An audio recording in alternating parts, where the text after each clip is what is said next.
시청자 여러분 안녕하십니까. 아침경제 골든타임 박현진입니다. 안녕하십니까. 강수진입니다. 오늘도 알찬 소식들 준비했습니다.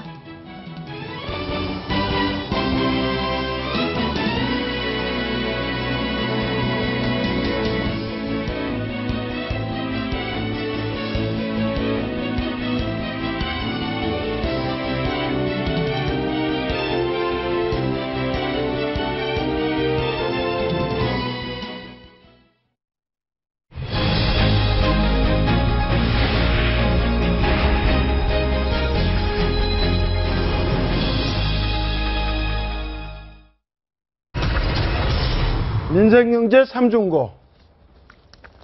네, 오늘의 골든타임 박상원 공간과 미디어 소장, 정철진 경제 칼럼니스트, 곽수종 경제학 박사 세 분과 함께하겠습니다. 어서 오세요. 안녕하십니까. 네. 안녕하세요.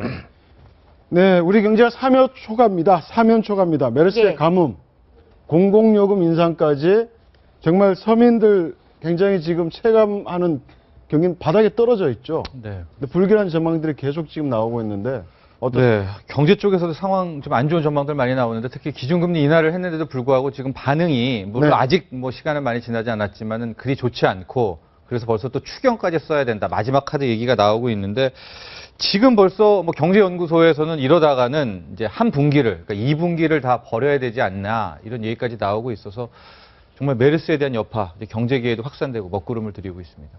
일단 급한 불은 메르스인데요. 예. 지금 봤더니 한국경제연구원에서 조사한 거 보니까 네.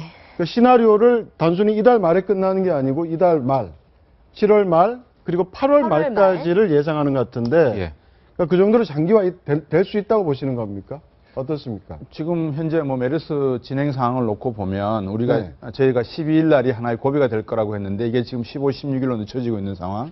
그리고 WHO에서도 발표를 했지만 메르스 상황이 언제까지 지속될지도 모르고 있는 상황, 4차 감염이 늘고 있는 상황.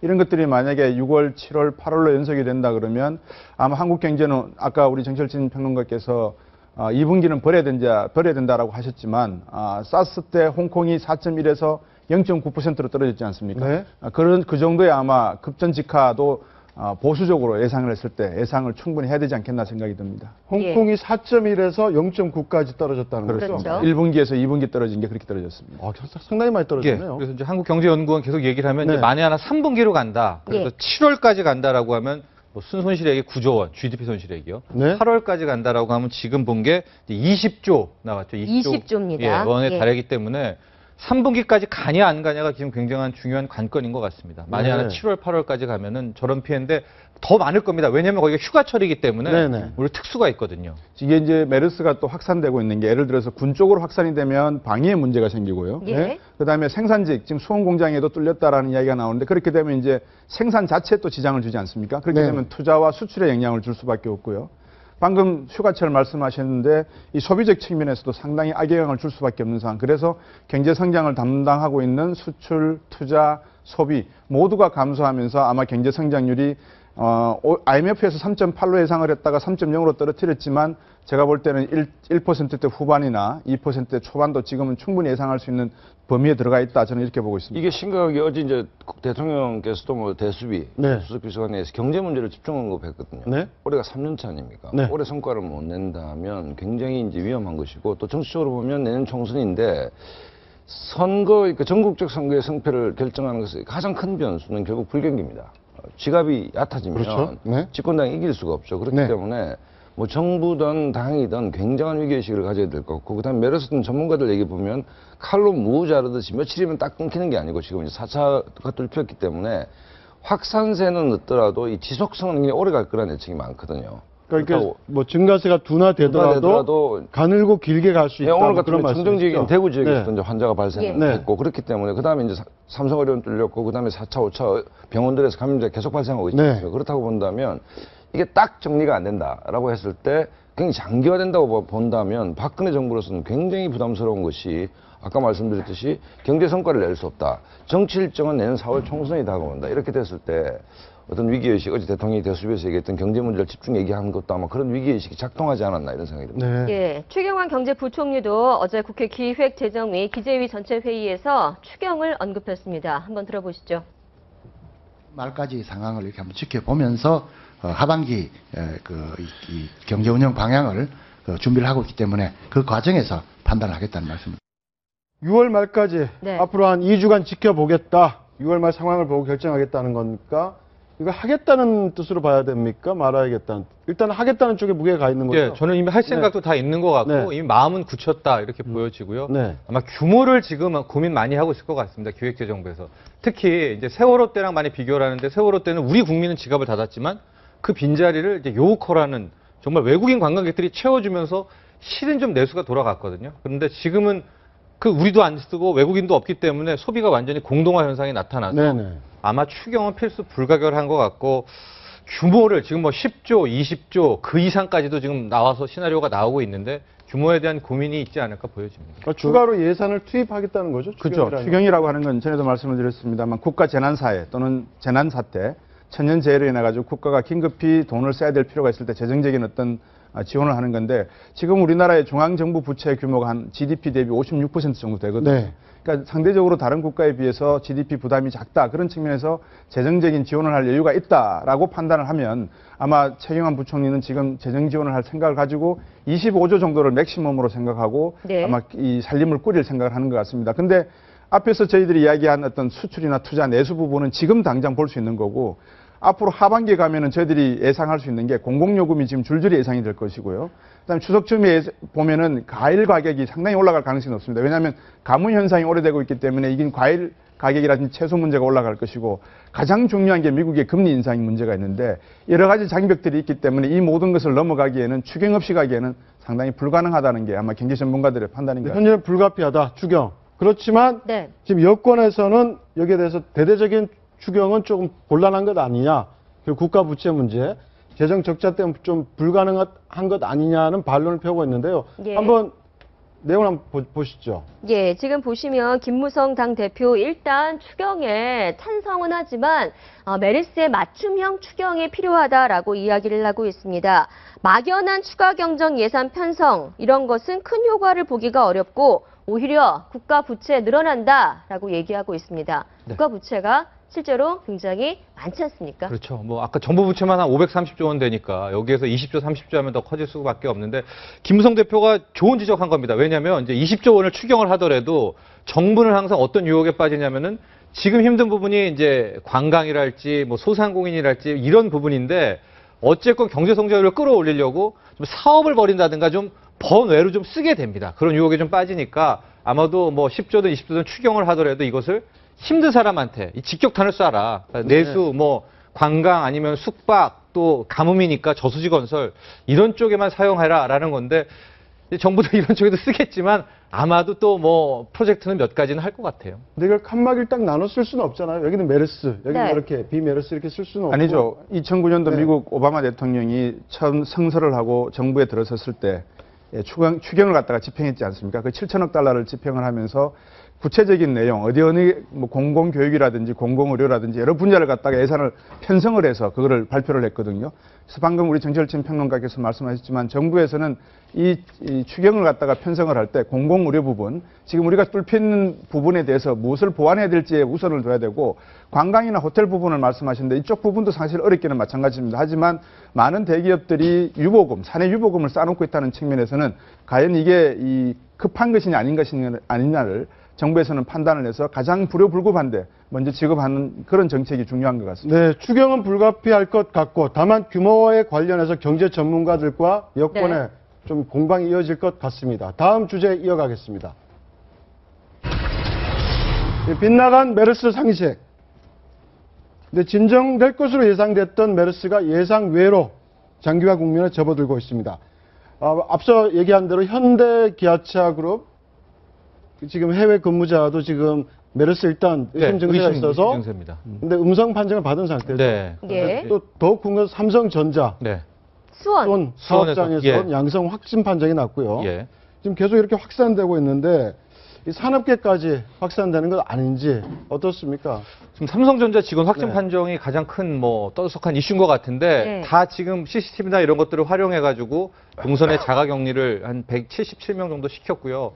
어쨌든 다행인 게 이분이 병원 갔다가 이제 바로 공장, 네. 동선이 굉장히 깔끔해가지고 격리 대상과 이런 것들은 명확했다라는 게 그나마 다행인 것 같은데 이 삼성전자 직원 확진을 통해서 이제 또 다른 감염이 안 나오기를 바라봐야 될 것 같습니다. 그럼에도 불구하고 77명 격리돼 있죠, 지금. 네, 그리고 그렇습니다. 또 삼성전자는 워낙 협력 업체도 많고 그렇죠. 해당 같이 일을 하는 업체가 워낙 많기 때문에 그 네. 부분에 대한 우려가 좀 많은 것 같습니다. 그 앞에서도 말씀을 드렸습니다만 결국 이제 이렇게 되면 일부 부분을 갖다가 폐쇄한다는 것은 공정 자체를 폐쇄한다는 것은 있을 수가 없는 일이거든요. 그러다 보니까 이제 산업체에서 생산의 문제라든지 여러 가지 문제가 이제 본격적으로 하나의 이슈가 될 가능성이 있는 것 같습니다.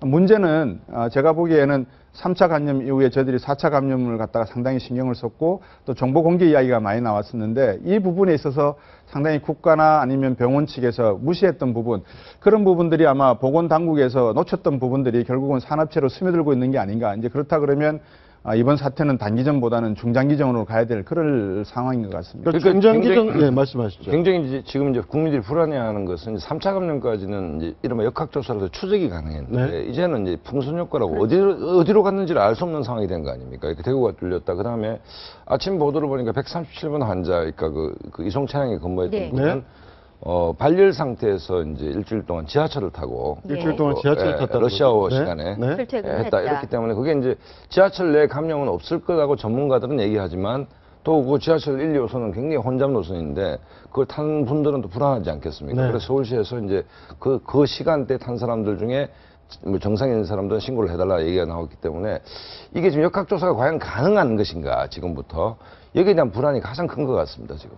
그 지금 이렇게 장기화되고 있는 게 애당초 보건당국이 예상했던 전망이라든지 상식이 지금 다 깨지고 있잖아요. 네, 그렇습니다. 첫 번째 같은 2m 내 침방울 접촉 없어도 감염이 된다. 네. 당초는 2m 2m였죠. 이내에만 네. 비말 감염으로 된다. 네. 이거였지 된다고 했는데 않습니까? 이것도 틀렸고 네. 최대 잠복기가 14일이 넘어갈 수도 있는 거고 바로 대구 이미 메르스 환자가 그렇죠. 18일까지가 나왔고요. 예. 세 번째 가능성 거의 없다고 했던 4차 감염자 이미 5명입니다. 5명 나왔습니다. 예. 그다음 건강한 사람도 건강한 사람은 어느 정도 안전하다. 네. 예. 지금 기저질환이 급속 있는 악화돼서 사람들, 사망 네. 한 사례도 기저질환이 나오고 있고. 없음에도 불구하고 나이가 어림에도 불구하고 지금 악화된 네. 상태가 굉장히 많죠. 그러니까 마지막 어제 나온 건 보호장구를 다 갖춘 간호사까지 감염이 됐습니다. 네, 예. 4차 감염자죠. 그러니까 지금 당초 얘기했던 것 중에 전망이 들어맞는 건 하나도 없고 우리가 상식이라고 생각했던 것 중에 네. 맞는 게 하나도 없는 상태. 네. 이렇다 보니까 장기화되는 것 아니냐 이런 전망이 나오고 있는데 분석이. 네. 어제 뭐 SNS에서 많이 들어왔는데 뭐 사실인지 아닌지는 모르겠습니다만 모 대형병원 이제 감염 의사가 처음에는 뭐 한국 의료진들이 좀 방심한 게 아니냐. 그래서 지금은 다 뚫렸다고 봐야 되고 결국 국민 각자가 자기 위생에 철저할 수밖에 없다. 그래서 뭐 비타민 C를 많이 먹자 뭐 이런 얘기까지 많이 어제 돌아온 걸 봤는데 네. 어찌됐든 지금 문제는 아까 말씀드렸듯이 정교한 역학조사가 불가능할 정도로 전국적으로 퍼졌다라고 본다면 국민들 스스로가 좀 이렇게 좀 챙겨나갈 수밖에 없지 않냐 이런 상황으로 보입니다. 저런 가정들이 다 지금 틀리게 나온 건 사실 채널A 골든경제에서 이미 다 지적했던 내용들이었습니다. 저희들이 네. 충분히. 네. 그만큼 지금은 정부를 믿기보다는 이런 매스컴이나 이런 방송 쪽을 오히려 더 의지하고 있는 상황이 왔다는 게 좀 답답한 측면이 있다. 그래서 정부가 정보 공개를 놓친 측면이 가장 중요한 부분이 아닌가라는 생각이 들고 그다음에 지금 이걸 갖다가 정치적인 하나의 그 뭐라 그럴까요 쟁점의 대상으로 삼는 것까지는 이해가 되지만 일반 시민 입장에서 보면 지금 이거를 정쟁의 한 부분으로 가져갈 때인가라는 생각도 듭니다. 그리고 세 번째는 사후 대책을 논의를 해야 되는데 자꾸 WHO를 앞세우거나 아니면 정부의 보건당국을 앞세우고 있는데 과연 지금 세월호 사태에 대해서 이야기를 좀 하면 가만히 있으라라는 안내 방송을 듣는 거 외에 다른 어떤 뭐라 그럴까요 은유를 비교할 수 있는 게 없거든요. 네. 국민들에게 가만히 있으라 그러는데 도대체 물은 배는 침수하고 있는 상황이 아닌가라는 걱정이 앞서고 있다는 측면, 사고 대책에 대한 내용이 없다는 것이 아까 우리 박상훈 소장이 늘 강조하는 포비와 공포의 내용인 것 같습니다. 네. 우리 정철진 네. 칼럼니스트 어떻게 보십니까? 지금 다 깨진 이 상식 중에. 이제 유일하게 하나 남은 상식이 공기 네. 감염은 없다라는 상식인데 이제 그거는 깨져서는 안 아. 되겠죠. 예. 근데 공기 감염이 예. 없다라고 하지만 이미 자크 박사도 공기 감염 가능성이 있다 그러고 방금 비말이 아닌 방식에 의해서 2m 접근이 아님에도 불구하고 퍼졌다고 하니까 예. 그런 부분이 공기에 의해서 감염인지에 대한 역학조사 자체가 지금 불가능한 상태가 돼버렸으니까 모르는 거죠. 예, 그런가 하면 저희가 또 간과하지 말아야 될 부분도 있죠. 바로 이 시각에도 메르스와 사투를 벌이고 있는 의료진들이 있습니다. 어제 다수의 인터넷 커뮤니티에 삼성 서울병원에 근무하는 간호사가 올린 글이 화제가 됐습니다. 보여드리면요. 자, 응급실 앞 간이 천막에서 오늘도 땀을 흘리고 있는 의료진의 뜨거운 땀방울을 기억해라. 지금 우리에게 필요한 것은 의료진에게 힘내라는 응원 한마디다. 자, 그러면서 방역 컨트롤 타워가 없는 정부, 보건 없는 복지부, 감염병 전문의 한 명 없는 질병관리본부, 희생정신으로 위험을 무릅쓰고 일하는 의료진을 기억해 달라라고 지금 삼성 서울병원의 한 간호사가 외치고 있습니다. 현장에서 일하고 있는 간호사가 뼈아픈 정말 뼈아픈 지적인 지적을 게 정말 했네요. 정부 그다음에 질병관리본부 전문가가 하나도 없는 네. 그냥 탁상 행정을 하고 있다는 얘기 아닙니까? 네. 그 와중에서도 결국 우리가 IMF를 극복한 게 이제 국민들이 겁모으기 아니었습니까? 결국 위기 때마다 국민의 자발성 또 저런 간호사분들이 갖고 있는 열정과 헌신들을 통해서 위기가 극복됐는데 정말 정부가 좀 잘해주길 바랬는데 지금 이 메르스도 결국은 일선에서 뛰는 저런 그 이름 없는 간호사, 의사 이런 의료진들이 이 문제를 맡고 있는 게 아닌가. 결국 정치권과 정부가 정말 심각하게 반성해야 될 대목이다 이런 생각이 듭니다. 그러니까 사전에선 간호사들 정말 사투를 벌이고 있는 것 같습니다. 네. 근데 정작 또 이런 또 병영 경영진 사이에서는 환자를 또 안 받으려고 서로 또 떠넘기고 있어요. 서로 상반된 모습인데 현장에서 어떻게든 막으려고 하고 예. 위에서는 가급적 받지 마라. 네. 메르스 의심한 자는 예. 참 이건 일종의 도덕적 해이 아닙니까? 그런 것 같습니다. 일단 이제 병원별로 좀 풍경이 좀 나뉘는데 어제 가장 기자들 많이 모였던 곳이 서울 삼성병원 아니겠습니까? 네. 삼성 서울병원. 이제 부분 폐쇄를 했는데 외래 환자를 안 받겠다고 공식적으로 일단 선언했지만 어제 같은 경우에는 633명은 외래 환자를 받았다고 합니다. 그러니까 아마 삼성 서울병원에서도 막 급하게 오는 이제 환자들은 이제 서로의 이제 다 고지했겠죠. 합의하에 이제 외래 환자를 이렇게 받았었는데 지금 또 다른 얘기들 나오고 있는 것이 이제 그 다른 대형 병원 같은 경우에서 이 굉장히 삼성 서울병원에 거쳤던 환자들에 대한 노이로제, 이제 포비아 같은 게 걸려 있어서 무슨 전과자 묻듯이 그런 이제 이제 면접을 하고 있어서 많은 환자들이 지금 감정적으로도 좀 화가 나 있는 것 같습니다. 네. 예. 매일 아침 메르스 현황이 이제 업데이트가 되곤 했는데 아직까지 확진 환자 150명, 사망 환자 16명으로 나오고 있습니다. 네. 지금 아직까지도 확진 환자나 사망자 늘어나지 않고 있는데 오늘 하루는 늘지 않았으면 하는 또 네, 오늘 하루 바람이네요. 좀 조용하게 넘어갔으면 하는 바람이 있습니다. 예. 예, 다음은 생활 속 경제 이야기, 숨어있는 경제 이것만 시간입니다. 예, 그렇습니다. 인터넷에서 자주 보이는 각종 무료 영화, 드라마 쿠폰 많이들 보셨죠? 하지만 무료로 영화나 드라마를 보기 위해서 클릭을 했다가 나도 몰래 일정 금액이 결제되는 경우가 많다고 합니다. 주의하셔야겠습니다.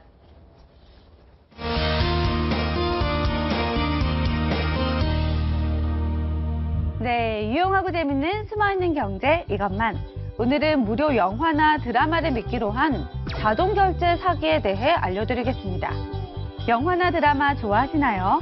인터넷을 하다 보면 종종 이렇게 무료 회원가입 즉시 100% 무제한 내려받기 라는 홍보글로 무장한 영화 혹은 드라마 다운로드 사이트를 볼 수 있는데요. 공짜로 영화나 드라마를 보여줄 테니 회원가입을 하라는 사이트를 보게 된다면 앞으로는 정말 조심하셔야겠습니다. 회원가입을 하려고 휴대전화로 이렇게 인증번호를 받아 입력만 해도 결제 대행업체 프로그램과 연동해서 약 15,000원에서 2만 원의 월정액이 자동 결제되도록 하는 사기가 늘고 있습니다. 심지어 이 자동 결제는 매월 자동으로 연장된다고 하는데요. 심한 경우 한 사람의 계좌에서 이와 같은 방법으로 무려 59만 6천 번 월정액이 인출되기도 했습니다. 이런 사이트들은 대부분 무제한 내려받기, 공짜 이런 문구를 강조해서 화면을 구성하고 화면 아래에 작고 희미한 글씨로 자동 결제 연장 안내 관련 내용을 올려서 피해자를 속였다고 하니 참고하시고요. 내 계좌에서 모르는 돈이 혹시 자동 이체되고 있지는 않은지 살펴보시고 만약에 있다면 사이버 범죄 상담센터 118로 신고하시기 바랍니다. 그럼 숨어있는 경제 이것만 다음 시간에는 더 유익한 정보 가지고 돌아오겠습니다. 네잎 클로버 달고, 네, 메르스에 대한 우려 갈수록 커지고 있는데요. 이런 가운데 박근혜 대통령, 네잎 클로버 모양의 브로치를 달고 수석 비서관 회의를 주재했습니다. 여기서 박근혜 대통령, 국민과 기업들이 하루속히 일상생활로 돌아와야 한다고 밝혔는데요. 그 내용 직접 들어보시겠습니다.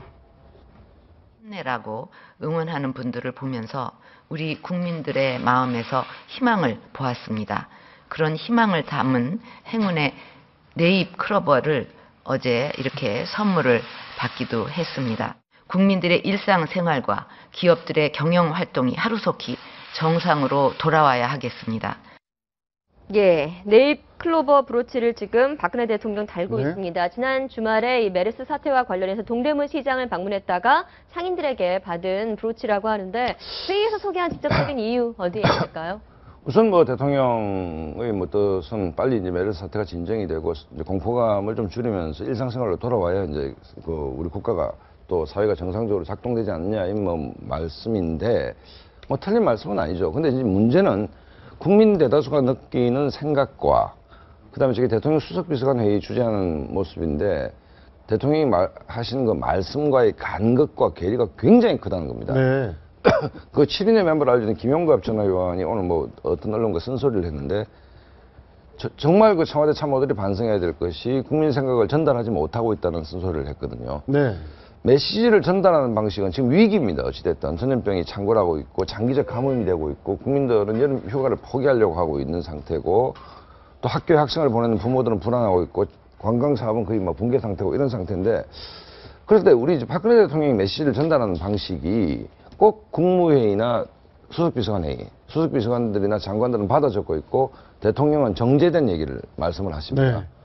그건 좀 아니지 않느냐. 14일날 미국 방문을 취소했을 때든지 대국민 담화를 하든지 기자회견을 네. 하든지 해서 충분히 직접 국민 국민과 앞에 대화를 하는 섰으면 그 모습을 하는 보여야 바람이 되는데 있었는데. 자기 참모들하고 앉아서 딱 정리된 참모들이 써준 얘기만 일방적으로 얘기를 한다고 했을 때 분명히 이 상황은 위기인데 위기를 장악할 수 있는 것인가.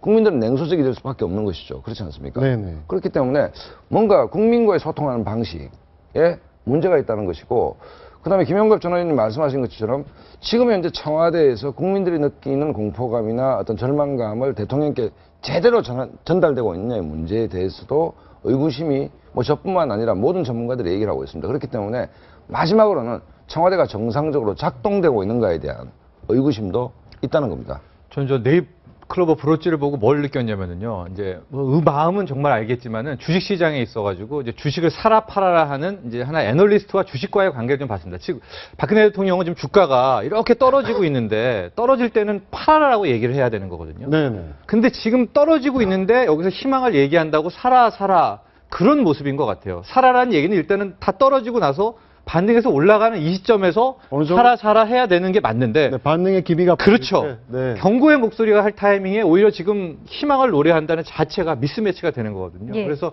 아마도 그런 마음에도 불구하고 뭐 많은 여론이나 네티즌들은 그 말 자체에 대한 반감이 좀 생기는 거예요. 저는 두 가지, 한 가지는 박원순 시장이 시장을 돌 때 한 상인이 박원순 시장에게 상당히 격한 목소리로 항의를 했었습니다. 네. 당신이 이런 식으로 정보를 공개하는 바람에 우리 지금 20% 매출이 줄고 있다. 어떻게 네. 할 거냐라고 박원순 시장 하니까 박원순 시장이 답을 못 하더라고요.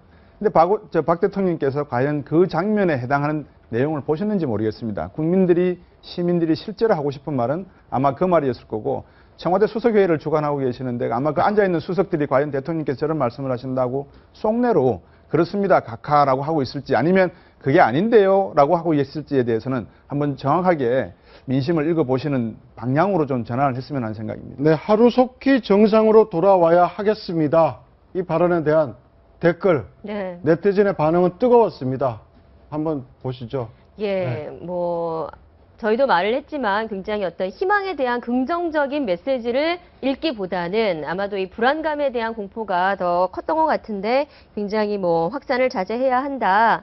하지만 뭐 온 우주가 도와줄 거라고 굳게 믿으면 나 비정상인가요? 라고 약간 이 부분에 이렇게 대해서 풍자와 희망하는- 비꼬는 듯한. 저 부분, 네. 그러니까 뭐 네티즌들이 댓글 한 줄 단글 가지고 그걸 민심이라 할 수는 물론 없을 겁니다. 네. 예. 하지만 일반적으로 좀 약간 뭐 중도 보수적이라고 하는 포탈에 저도 어제 밤늦게 이제 쭉 댓글들을 훑어봤는데 예.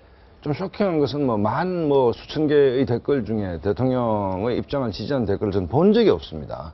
네. 그렇다고 본다면 그게 어떤 일정 정도 민심의 흐름을 반영하는 게 아닌가라는 것이고 14일날 동대문 시장을 대통령께서 다녀오신 이후에 민경욱 대변인 브리핑을 보면 경호원들이 절절매일 정도로 시민들의 격려와 응원이 쇄도했다라고 얘기하는데 정말 그 홍보 대변인이 한 얘기가 맞나 싶을 정도로 민심과 굉장히 괴리돼 있지 않습니까? 네네. 그렇다고 본다면 의구심이 드는 것은 다시 말씀드리면 제대로 된 보좌를 받고 있는 것인가 과연 예. 그다음에 청와대가 정확하게 국민의 마음속에서 작동되고 있는 것인가 그다음에 정치일평이 아주 적절한 예를 들고 있는 것이 국민들은 다 주식을 팔려고 그러는데 청와대는 사라 하는 장면이 아닌가 그러니까 매칭이 안 되는 거 아니냐 국민 마음 네. 소통이라는 것은 뭔가 말을 잘하는 게 소통이 아니고 마음을 읽어주는 거 아닙니까? 네. 그럼 국민이 아픈 마음을 읽어주고 위로하고 다독거리고 그 다음에 어렵더라도 지금 정부의 뭐 방역 체계가 잘한다고 믿는 국민이 누가 있겠습니까? 어렵더라도 6.25 때 우리가 한강을 넘어가더라도 낙동강에서 최소한 저지선을 펴고 거기서 또 인천 상륙작전을 통해서 반격한다는 믿음이 있어야 되는데 지금 그 믿음이 좀 사라지고 있는 장면에서 희망을 얘기했다. 네이크로바를 얘기했다. 대통령이 현장에 가니까 인기가 굉장히 좋더라고 얘기를 하는 대변인이 있다. 이 부분에서 국민들이 걱정을 하는 것이죠, 지금. 갤럽의 조사를 보니까 연령별로 지지도의 어떤 격차를 놓고 보면 5, 60대는 크게 변한 게 없는 것 같아요. 한 9% 정도 변화가 있는 네. 것 같은데 30대, 40대에서는 거의 20%가 넘는 형태의 지지도 변화율이 있는 거 봐서는 방금 말씀하신 이런 내용들이 젊은 층들에게 그리고 중년층들에게는 상당히 좀 뭐라 그럴까요? 좋지 않게 그렇게 들리지 않나 생각이 듭니다. 예, 지지도 방금 곽 박사님께서 얘기하셨는데 박근혜 대통령 2주 연속 지지도가 큰 폭으로 떨어졌습니다. 10%포인트 이상 떨어졌는데 이렇게 떨어진 거 뭐 세월호 비선 라인 드러났을 때 이후로 지금 세 번째입니다. 그러니까 이제 세월호 판박이라고 보는 것이 아까 곽수정 박사님 말씀대로 온 국민이 지금 정부는 괜찮다 그러는데 우리가 배 안에 타고 있는 거 아닌가라는 공포감 그 말씀하셨는데 굉장히 적확하다고 표현되는 것이고 어쨌든 뭐 그 현 정부의 위기 관리 능력에 점수를 줄 수는 없는 것이죠. 없는 것이고 좀 더 야박하게 얘기하면 박근혜 대통령은 뭐 죽었다 깨어나도 25% 지지율을 갖고 간다는 얘기가 있어요. 네. 그렇다고 본다면 그것은 뭐 어떤 그 박정희 전 대통령 유경수 여사에 대한 향수가 견고한 콘크리트 지지율을 보장해주고 있다. 하방 경직성이 강한 마지막 지도자라고 얘기를 하지만 30% 초반이라면 거의 다 떨어진 거 아니냐. 본인이 갖고 있는 그 미천까지 간 거라고 본다면 예. 지금 청와대가 위기의식을 느껴야 되는데 어쨌든 메시지가 국민들의 생각과 전혀 동떨어진 쪽에서 나오고 있다는 부분이 우려되는 측면이라고 봅니다. 네, 박근혜 대통령을 또 난처하게 하는 게 바로 국회법 개정안. 이제 송부를 했는데요. 정의화 국회의장 제안대로 고쳐서 네. 행정부로 송부를 했지 않습니까? 그렇죠. 근데 이걸 거부권을 행사할지 말지가 또 관건인데요. 오늘 뭐 신문 청와대 출입 기자들 얘기를 들어보면 뭐 거부권을 행사할 가능성이 많다. 청와대 얘기는 뭐냐면 요구를 요청, 구자를 청자를 한자 바꿨는데 이게 뭐 17일이 걸렸죠. 예, 뭐 본질적인 차이가 뭐 있냐 이 문제인데 저는 이 부분도 좀 잘 생각을 해야 될 것이 뭐 어떤 신문에서 보도했죠. 박근혜 대통령께서도 의원일 때 이와 유사한 이거보다 더 강한 형태의 법안 발의에 본인이 뭐 직접 발의한 건 아니지만 성명한 적도 있는 것이고 지금 이 와중에 만약에 거부권을 행사했을 때 그럼 국회의 전면전을 선언하는 것이거든요. 그게 과연 어떤 정치적 파장을 일으킬까를 청와대가 좀 잘 생각해야 된다. 그러니까 네. 메르스 사태 이전에는 사실 국회를 뭐 이렇게 비난하는 목소리가 컸습니다. 컸는데 지금 어쨌든 여야 합의 국회의장 중재안에서 중재안 자체가 마음에 안 든다 하더라도 합의해서 청와대를 넘어갔는데 거부권을 행사한다. 이건 일종의 선전포고인데 이 와중에 청와대와 국회 간의 전쟁 국민들이 어떻게 받아들일지 그러니까 지지율에도 분명 좋은 영향을 미치지 않을 것 같아요.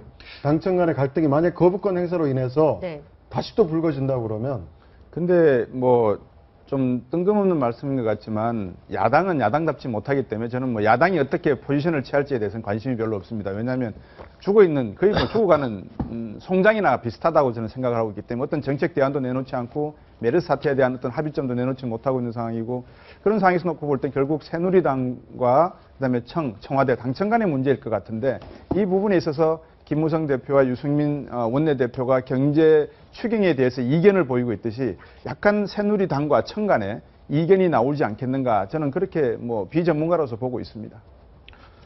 그 국회법 개정안 관련해 가지고 한 5월 27일 이전에는 저는 좀 이렇게 생각했습니다. 즉 상당수 국민들 중에서는 국회의원보다 나는 정부 관료를 더 믿겠다. 그래서 아마 박근혜 대통령이 거부권을 행사하더라도 나는 오히려 거부권 행사가 좋아. 분명히 그런 의견들도 굉장히 많았었고 네. 비등했었습니다. 그래서 오히려 국회법 개정안 뭐 국회의원들이 뭘 잘한 게 있어 이런 의견도 있었는데 실은 이 메르스 대응 이렇게 지나고 나서 보니까 또 정부 관료에 대한 이 불신과 이런 것들도 좀 뚝 떨어져 있거든요. 네. 그래서 이번에 거부권을 만약에 행사한다면 메르스 이전 때와는 굉장히 여론에 뭐 네. 지지를 많이 못 받을 것 같아요. 그 청와대가 상당히 유혹을 받을 수 있는 게 아까 저 갤럽 조사 보면 대통령 지지도가 많이 추락했지 않습니까? 그러면 이게 국회에 대해 나쁜 국회에 대해 선한 정부의 구도를 통해서 지지도를 좀 견인할 수 있지 않겠나 하는 유혹을 분명히 느낄 수가 있습니다. 있는데 아까 정철진 평론가 조금 전에 말씀하셨듯이 지금 정부 공무원 관료들에 대한 신뢰가 바닥입니다. 그 분노 직전인데 이 와중에 만약 국회와 각을 잡는다라는 것이 청와대가 생각하는 그 정도의 성과가 있을 것인가에 네. 대해서 저는 좀 의문이 있다. 네, 알겠습니다. 네, 다음 주제 이어가겠습니다. 떴다 박원순. 네, 박원순 서울시장. 메르스와의 전면전을 선언하며 적극적인 대응 행보를 보여왔는데요. 네. 이번에 조사된 대선 주자 지지도에서 1위를 기록했습니다. 아무래도 메르스 사태에 대한 대응, 민심을 움직였다고 풀이해야 됩니까? 어떻습니까? 이 이제 어쨌든 박원순 시장이 가장 지금 이제 뉴스메이커죠. 뉴스메이커인데 저 공간을 누가 내줬느냐? 박원순 시장이 정치적으로 움직일 수 있는 공간을 현 정권이 내준 것이죠. 워낙 잘못하니까. 그다음에 박원순 시장이 가장 잘한 부분은 박원순 임팩트로 인해서 정부가 핵심 정보를 공개하고 공유한 게 아닌가라는 측면. 거기에 스키폭제 역할을 박원순 시장이 한 것은 틀림없습니다. 그게 이제 박원순 시장이 지지도를 상승시킨 원인인 것이고, 비판하는 쪽에서는 시장이 실제적으로 이 문제에 대해서 시민들을 안심시킬 수 있는 어떤 기제로 활동을 해야 되는 것이고, 실질적으로 어떤 이 문제를 대처하는데 행정력을 동원할 수 있어야 되는데, 지나치게 정치적으로 쇼잉하는 거 아니냐. 정치적인 그 어떤 보여주기만 급급한 것이지, 뭐 1,500 몇십 명 자가격리자 문제, 관리 문제, 네. 또 안 나온 문제, 30억 원 의상 문제, 그다음에 서울시가 경기도보다 과연 잘하고 있냐의 문제 등등에서 봤을 때 지나치게 정치적이다라는 어떤 비판, 양쪽에 같이 있다, 뭐 이렇게 봐야 됩니다. 그러니까 정철진 평론가께서 말씀하셨다시피 국가 공무원에 대한 불신이 지금 일어나고 있잖아요. 만약에 이제 박원순 시장이 어떤 정보 공개에 하나 단초가 되어서 많은 것들을 알게 했다. 상당히 뭐라 그럴까 평가받아야 되겠죠. 그 다음부터의 문제는 박원 시장이 어떻게 움직이는가의 행보가 문제가 아니라 서울시 공무원들이 이 부분에 대해서 공공 우려를 어떻게 대응을 하고 있고, 말씀하신 대로 경기도지사 경기도 쪽과 대비했을 때 서울시는 얼마나 유동적이면서 신속하게 이 문제를 공무원들, 시 공무원들과 보건소 직원들이 움직이고 있는가. 박원 시장이 앞면에 나서기보다는 그런 분들이 앞면에 나서야지만 오히려 본인의 주가가 올라갈 것인데, 네. 그렇지 않고 본인이 적극적으로 나서서 움직이는 모습이 조금은 답답한 측면이 있다라는 생각이 듭니다. 네. 그러니까 네. 이게 좀 야박하게 얘기하면 그 정치 지도자가 대권이 생각이 있다면 상대 실수만으로 내가 잘 될 수는 없는 겁니다. 그러니까 상대 실수 덕을 상당히 보고 있는 측면이 있는데, 반사 이익이 분명히 그렇죠. 있는데. 근데 네. 본인이 뭔가 메르스 대처를 굉장히 잘했다라는, 그러니까 정부가 잘못한 점을 지적해서 그 반사 효과를 누린 적은 있지만 서울시 총사령관으로서의 박원순 시장이 메르스 대처를 잘 세우고 있다, 뭐 이렇게 보이지는 않는 것이죠. 네. 네, 박원순 시장 메르스 직접 진두지휘 하겠다라고 밝히면서부터 SNS에서도 굉장히 활발한 활동을 매일매일 하고 있는데요. 이번에는 만화가 허영만 씨 있죠. 허영만 씨가 그린 메르스 감염 예방 수칙도 공개하면서 굉장히 좀 국민들에게 좀 다가간다고 해야 될까요? 눈높이를 낮춘 그런 행보를 많이 보여주고 네, 있습니다. 이렇게 대선 후보 지지 1위 올라서니까 새누리당은 아주 개강을 그렇습니다. 했습니다. 새누리당 의원들이 연달아서 계속 지금 예. 굉장히 강력한 발언을 쏟아내고 있는데 한번 들어보시죠. 새누리당 의원들의 발언 네. 들어보시죠. 바이러스는 과학으로 퇴치할 수 있지만은 공포를 악용한 선동 정치, 이 바이러스를 어떻게 해야 됩니까? 이건 더 위험한 것입니다. 중요한 건 뭐냐면 이런 문제에 있어서 가장 중요한 게 국민의 신뢰를 얻을 수 있느냐. 그 신뢰를 바탕으로 국민의 아주 일치된 어떤 협조를 이끌어낼 수 있느냐가 중요한데요. 그래서 박원순 시장은 성공했고 정부는 실패했습니다. 네, 이인재 새누리당 최고위원은 뭐 맹공을 퍼부었고요. 네. 두 분 유일하게 다 김용태 새누리의원은 또 옹호를 했습니다. 김용태 네. 의원이 정부가 실패했고 박원순 시장이 성공했다. 그것도 맞는 얘기고, 네. 그다음에 이인재 의원이 제기했던 공포 마케팅을 하고 있느냐, 부분적으로 좀 맞다고 생각이 듭니다. 그렇기 때문에 뭐 둘 다 맞는 얘기인데, 뭐 둘 다 맞는 얘기를 하니까 좀 이게 너무 성의 없는 답변이 된 것 같은데 그 측면이 있죠. 정부의 실패라는 측면 분명히 있습니다. 그다음에 그 공간 속에서 박원순 시장이 메고 들어갔다는 것도 있는 것이고, 또 하나는 뭔가 하면 정부와 지나치게 각을 잡으면서 시민들한테 쓸데없는 불안감을 주는 측면도 있습니다. 정부와 일치 단계를 협조해서 실제로 서울을 메르스 청정 지역, 또 메르스에서 가장 안전한 지역으로 바꿔야 될 가장 큰 소명이 시장에 있음에도 불구하고 최근 보면 삼성 어려운 문제라든지 35분 환자 문제라든지 그다음에 뭐 정부와의 어떤 갈등 문제라든지 이런 측면들을 보면 어쨌든 박원순 시장이 뭐 좀 이런 부분들은 좀 시민들한테 좀 안정감을 줄 필요가 좀 있다 이런 생각이 듭니다. 네. 네, 김용태 의원, 박 시장 성공했다, 정부는 실패했다라는 칭찬도 들어봤는데 새누리당 소장파 모임에서도 이 박 시장을 향한 비판이 쏟아져 나왔습니다. 하태경 의원, 흑색 선전 139 계급 갈등까지 조장하고 있어서 우려된다. 박인숙 의원은 정치 노름도 분수가 있는데 기가 막힌다. 정말 나쁜 사람이다. 참. 이노근 의원, 메르스 사태를 엎고 정치적인 이득을 취하려는 것이다. 그런데 말입니다. 이런 새누리당 의원들의 이런 어떤 견제 같은 것이 박원순 시장 입장에서는 오히려 득이 될 수도 있다. 예리하게 보신 게 예. 어쨌든 이 문제에 대해서 박원순 시장이 뭐 엄청난 실수를 한 건 없지 않습니까? 그렇기 때문에 이렇게 이슈의 중심에 서는 것이고 청와대가 사실 이 문제를 좀 키워준 측면이 있는 게 우리가 그때 골든타임 할 때 속보로 났을 때 그 목요일 밤 박원순 시장 그 10시 기자회견에서 다음날 아침에 예. 5일날 아침 우리 방송할 때 청와대가 적극 대응을 내놨습니다. 예. 오히려 이 문제가 정치적으로 보면 박원순 시장을 키워주는 것이거든요. 메르스 사태에서는 굉장히 늦었는데 박원순 시장이 밤 10시 긴급 기자회견을 하니까 청와대부터 정부까지 나서서 그다음에 한 10시쯤 5일 10시쯤 보건복지부 장관도 등장하고 해서 박원순 시장 얘기를 반박한다고 막 했고 결과는 어떻게 됐습니까? 결국 박원순 시장이 주장한 대로 공개한 쪽으로 끌려갔거든요. 그런 면에서 뭐 청와대나 정부가 박원순 시장을 키워준 측면도 있다. 오히려 박원순 시장을 불러서 협의하고 공개하는 쪽으로 갔더라면 이렇게 박원순 시장의 그 스피커의 소리가 크지는 않았겠죠. 재미난 건 외신에서도 네.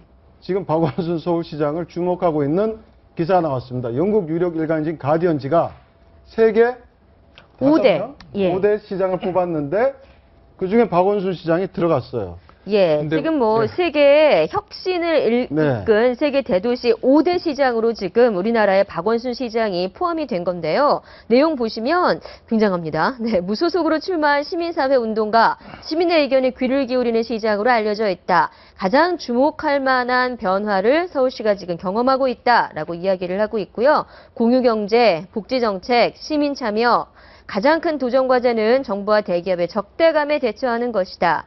물론 국내에서 바라보는 것과 해외에서 바라보는 시각은 다를 수 있지만 저렇게 언급했다는 자체가 놀랍고요. 저기 보시면 면면이 놀랍습니다. 면면이 바로 예. 뉴욕 시장이죠. 마이클 블룸버그 시장. 마이클 블룸버그 시장 잠깐 얘기 드리면 2001년 9.11 테러 나지 않았습니까? 네. 이제 거기 때 2002년에 들어가면서부터 무려 네. 10년 넘게 뉴욕을 다시 되살렸다는 뭐 뉴욕에서는 마이클 블룸버그 시장이 대단하고요. 네. 독일 베를린과 파리의 그 글라우네 같은 경우에도 비슷한 시기에서 파리를 바꿨던 시장. 그러니까 네.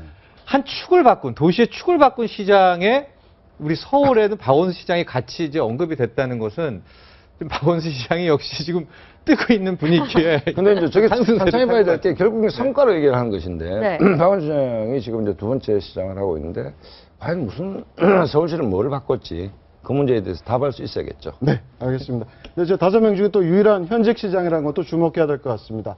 네, 다음 얘기 이어가겠습니다.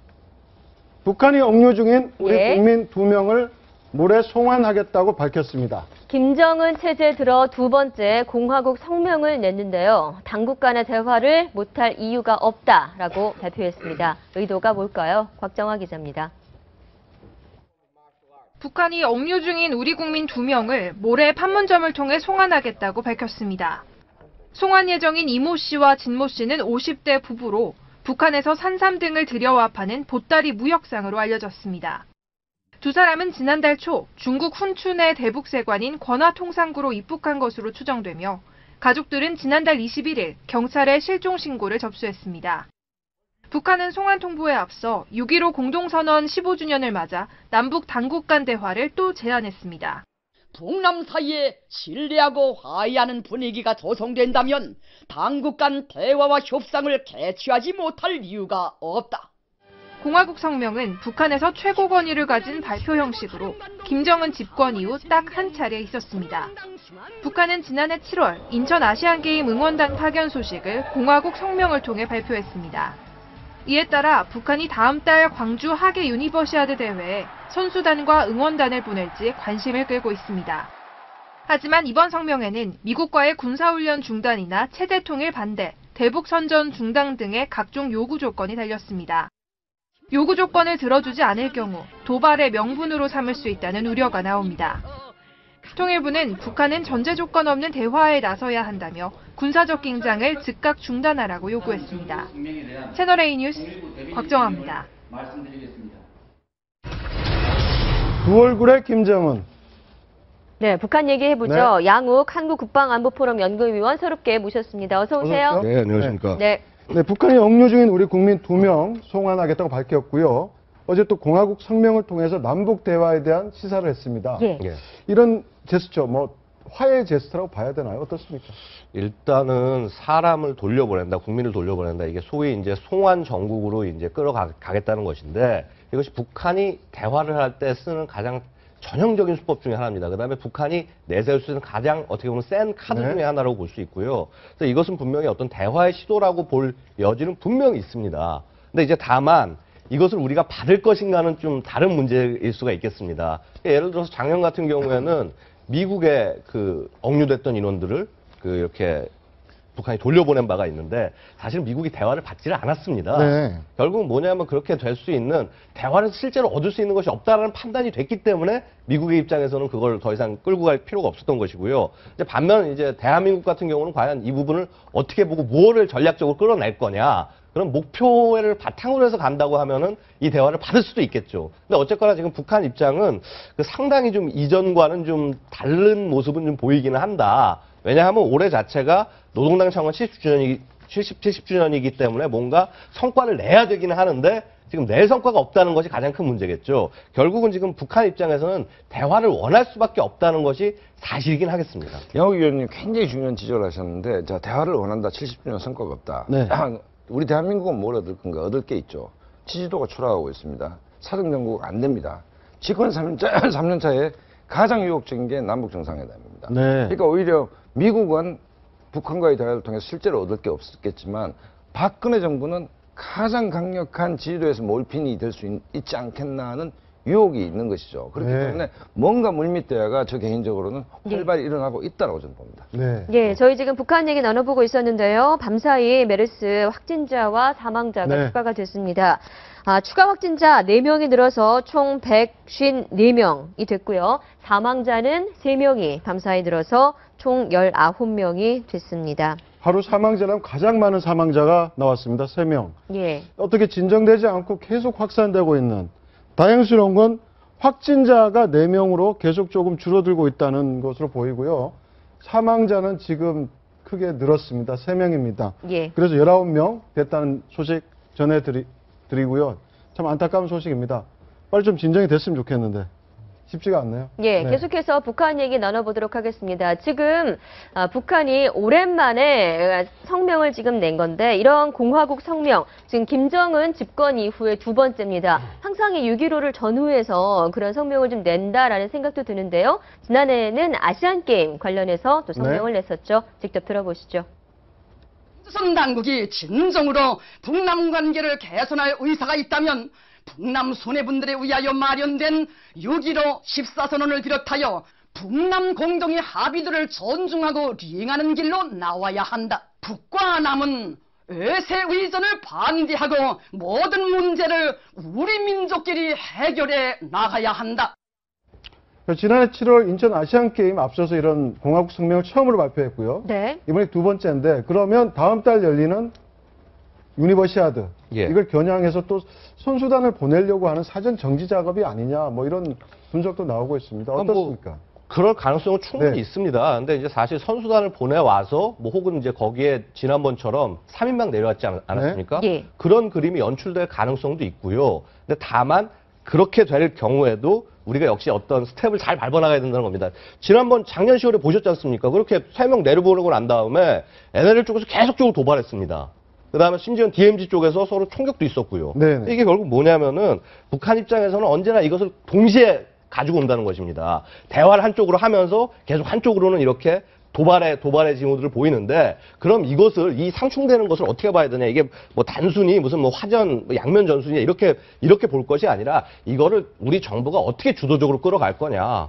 도발을 막고 대화는 무조건 받아준다. 어떤 이런 식의 근본적인 그 원칙을 갖고 간다고 한다면은 똑같은 작년 10월과 같은 똑같은 사태가 났을 때 과연 어떻게 우리 정부가 톤을 잡고 대응해 나갈 거냐.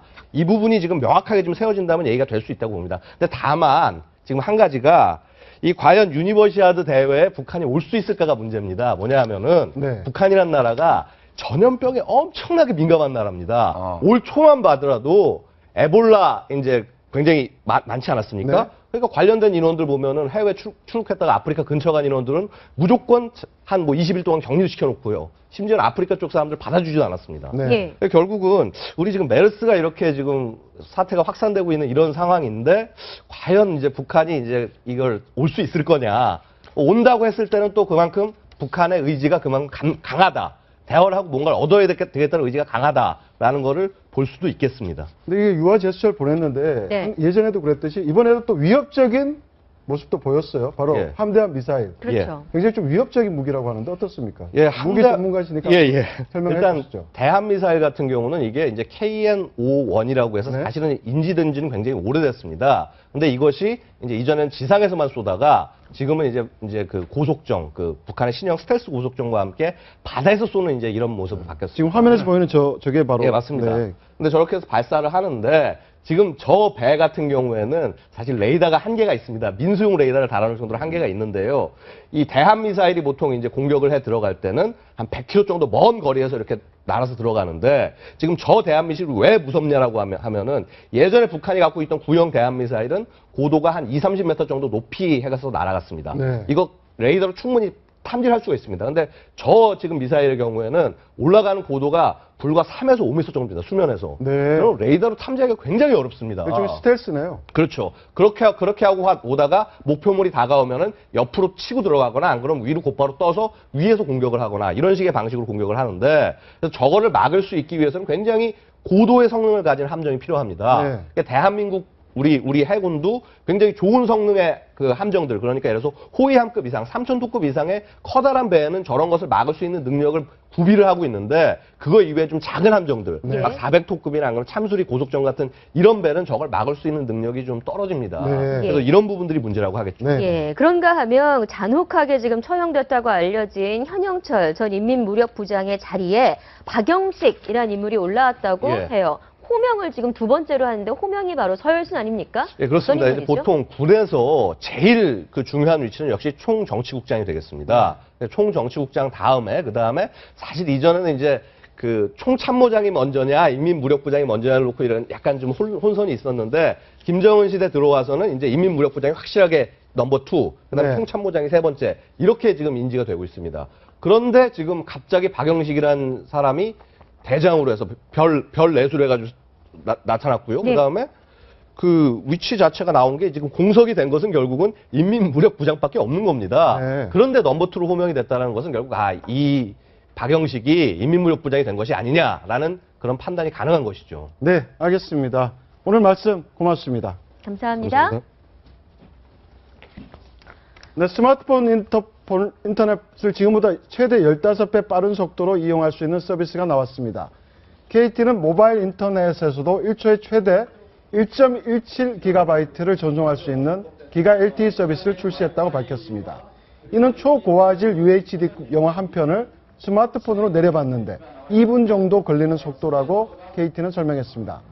기가 LTE 서비스는 기존 LTE와 와이파이망을 동시에 사용해 속도를 높이는 기술로 스마트폰 갤럭시 S6와 S6 엣지부터 우선 적용됩니다. 네, 지금까지 아침 경제 골든타임이었습니다. 고맙습니다.